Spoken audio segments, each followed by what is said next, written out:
Chapter 3, Independence. Part 2, Troubles Escalate Between England and the Colonies. A new and very different Hanoverian king, George III.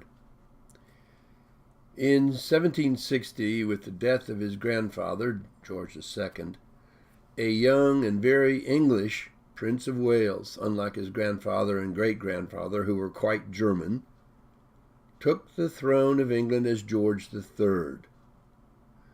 Almost from the beginning of his reign, he ran into trouble with the Whigs, who had been used to a fairly free hand in their political activity. But George was already in financial trouble, having inherited debts accumulated from the wars of his grandfather, and he pushed for economic policies designed to correct this problem, policies that frequently put him at odds with his Whig ministers. Soon, because of this and other political issues, he was accused of autocratic behavior, on the model of the European monarchs, who ran their governments as they alone decided to do so. This was not what English politicians, at least Whigs anyway, expected of their kings. Nonetheless, with considerable encouragement from his mother, George was indeed trying very much to be the king that his Hanoverian predecessors had not troubled themselves to be. The causes of the American Rebellion. Taxing the colonies to help pay for England's wars. Problems along these same lines began to develop between the young king and his colonies in America. Since the end of the French and Indian War in 1763, the English had found that although they had gained considerable North American territory from the French because of the war, the English national debt had also nearly doubled in the process. It had been a very costly war. Thus, the sentiment arose with both the king and his Tory supporters in Parliament that the American colonists, who had benefited from the increased security of having the French threat removed and the Indian threat, at least hopefully, neutralized, should help repay the debt through the imposition of new taxes on the colonies. But the colonists were very sensitive to the fact that they themselves had made considerable contributions to the English victory with their own military support and loss of lives and property which occurred during the war. Thus, the imposition of taxes by king and parliament, without even any consultation with the colonists themselves, which was the historic right of all Englishmen, seemed totally unfair. On this matter, they even had supporters in the English Parliament back in London, namely the Whigs, who agreed in principle with the colonists. But the king also had supporters in Parliament, the Tories, who agreed in principle with the king that he as sovereign had the rights to make his subjects pay for the expenses of running the government. Thus, beyond the issue of the costs involved in the war, the matter of high political principle dividing Whigs and Tories became a key part of this matter.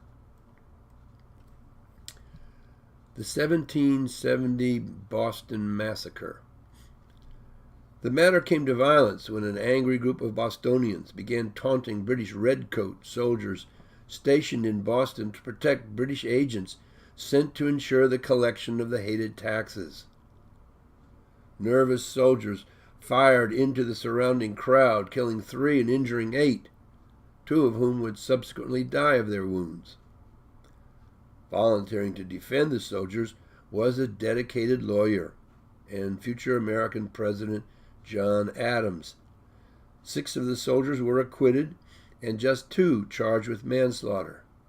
This was a brave act on Adams' part, considering the temper of the city, but indicative of his moral integrity, which the nation would later recognize and call into service. Nonetheless, the event itself was an early indication of the mood that was developing in the colonies. George III's effort to halt the spread west of English settlers into Indian lands.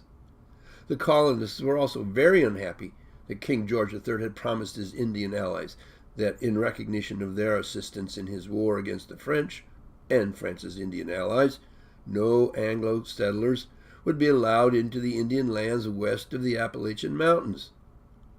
The colonies had long assumed that their boundaries, never fully defined to the west, actually extended westward across the Appalachian Mountains, at least to the Mississippi River, or even beyond. Colonists had been looking westward in that direction with the expectation that these lands would become available as the lands in the east, filled with settlers and their descendants. Indeed, in 1775, Daniel Boone laid out his wilderness road through the Cumberland Gap in the Appalachian Mountains and had founded a settlement in Kentucky, subsequently named after him as Boonesboro. Thus, the proposed restriction by the king on that expansion was a major irritant, if not even a direct threat to the future well-being of the colonials. George's decision to place the West under the Canadian Catholic French. Along the same lines of logic as his promise to his Indian allies, George issued in 1774 a promise to his French subjects in Canada that their Catholic faith and French civil law would be recognized in the greatly expanded province of Quebec, a Quebec which now would include the territory to the west of the 13 colonies on the other side of the Appalachian mountain range. What? The king was now not only supporting Catholicism in principle, but also moving to establish the Catholic Church and its bishops as the spiritual governors of the colony's western territories. Talk of putting the American churches under his command.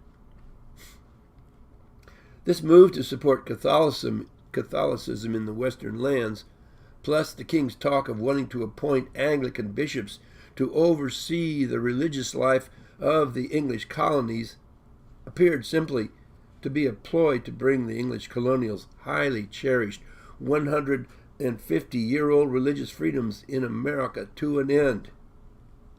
The Americans were furious.